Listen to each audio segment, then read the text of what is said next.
안녕하십니까.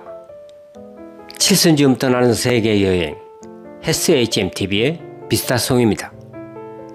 이번에는 미국 조지아주 남부에 위치한 아름다운 항구도시 사바나로 가봅니다.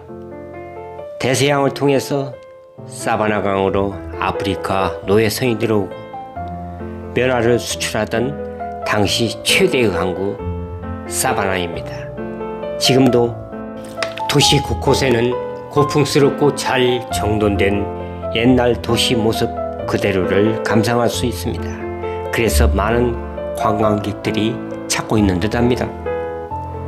걸어서 또는 트롤리를 타고 구경할 수 있는 사바나에서 저는 우연히 징글벨 현판을 발견할 수 있었습니다. 징글벨의 현판은 트루프 스퀘어에 있습니다. 광장 이름을 주지사였던 트루프 이름을 따서 명명하였다고 합니다. 트루프 광장에는 아밀라리스 피어라고 천구의 구조물 작품이 있습니다.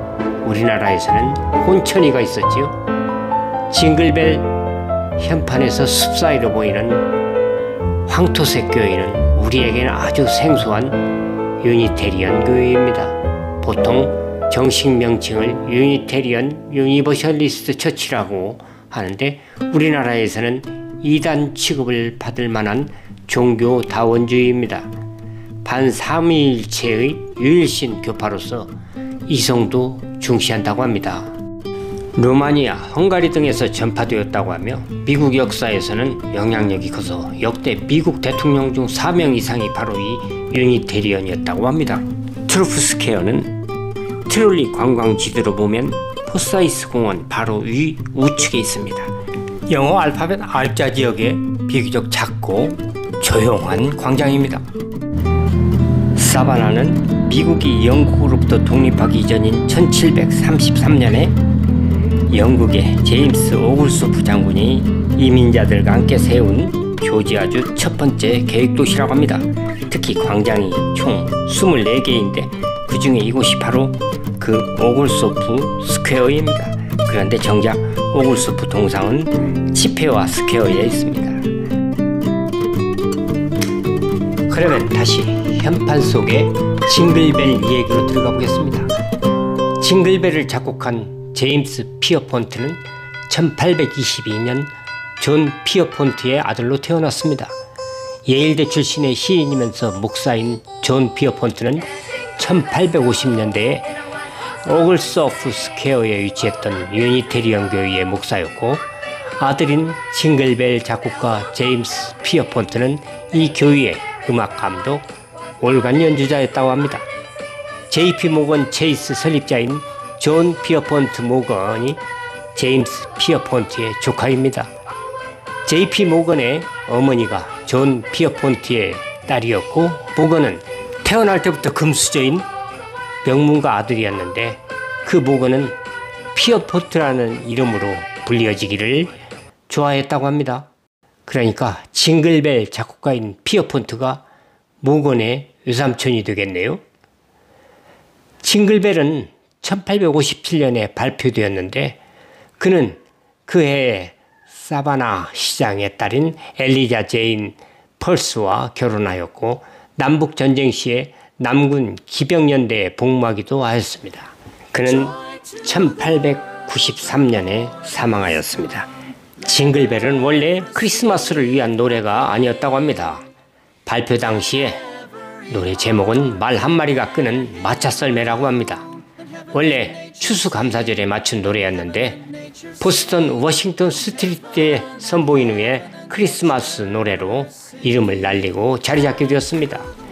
그런데 저는 추수감사절 이틀 후인 2024년 11월 30일에 이곳 사바나에 와 있었습니다. 리버스트리트 야경에 몰려든 많은 사람들은 두툼한 옷을 입거나 모자를 썼는데 그렇다고 해서 영하의 날씨이거나 눈이나 얼음과는 거리가 멀었던 듯합니다. 물론 사바나 강바람이 차가워서 체감온도는 낮긴 하였지만요. 피어포트는 어떻게 눈썰매 노래를 생각했을까요? 불분명한 이야기이기는 하지만 매사추세츠주 매드포트시의 그 광장 중앙 건물에 징글벨 노래비가 있다고 합니다. 1850년에 피어폰트가 심슨 선술집에서 징글벨을 완성하였는데 당시 이 마을에서 유행하였던 썰매 경기에 감명을 받아서 이 노래가 탄생했다고 주장한다고 합니다. 마치 우리나라 김삿갓 영구를 두고 강원도 영월과 전라도 화순이 다투듯이 말입니다. 피어폰트가 남군 기병연대에 복무했다고 하는데 미국 남북전쟁은 1861년에서 1865년까지 14년간 지속되었습니다. 그의 징글벨이 발표된 지 4년 후에 전쟁이 발발했네요. 그리고 발표 7년 후인 1864년 12월 21일 그가 사는 사바나는 북군의 시험원 장군에게 항복합니다.